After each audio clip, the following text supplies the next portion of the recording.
So let's talk about Bitcoin. Bitcoin is sitting at 97,300. This is our support area. Uh, this is where Bitcoin is right now. And Bitcoin had the 2 days test where it had to close 2 candles above 97,300. And it has failed to close 2 candles above 97,300 because the second candle went and closed below 97,300, unfortunately. I'll show it to you just a second.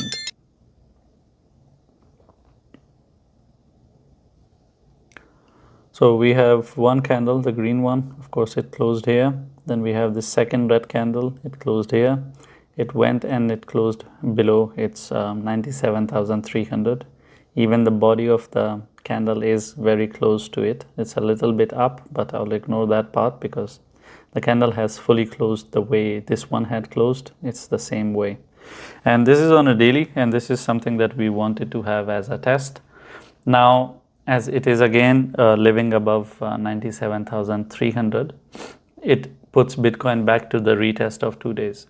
Because if you fail the test one time, you have to retake it. This is something I've explained in the XRP video as well.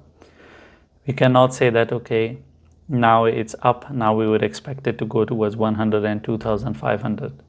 If it is not able to do the retest and fails again, we have to only assume it is going down.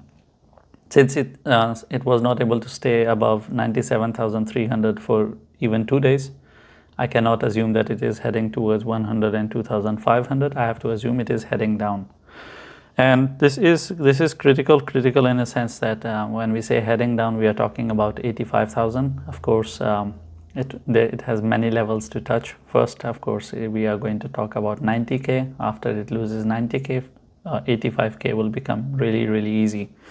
And for now, if it wants to turn bullish, again, it needs to spend 2 days above 97,300. I just showed it to you. It needs to close 2 candles on daily above this area so we could rely on this support.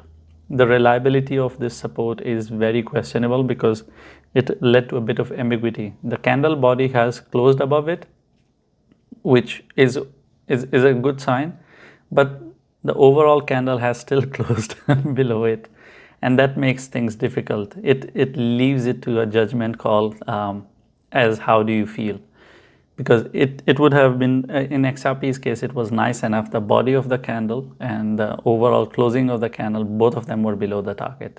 They both were below 2.6. It made it clear that it doesn't show the signs of going up. It shows the signs of going down.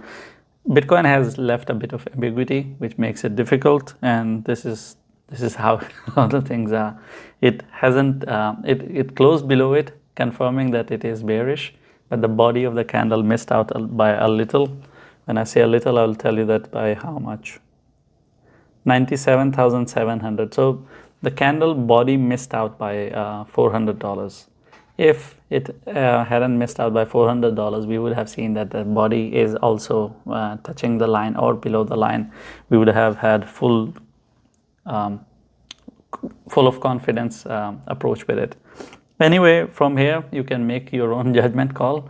It is confusing because for me, as it hasn't closed above 97,300, I wouldn't believe in the upward journey that much. I would be still little bit worried that what if it turns around and starts the downward journey, because it is really struggling with this 97,300. It shouldn't struggle to begin with.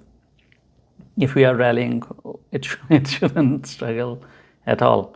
But the reason that it is struggling and it is forming such big candles on daily, and look at the body of it.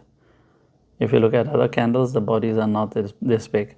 This big body structure, if I just talk about 2 candles, this is encompassing candle, okay? It's engulfing.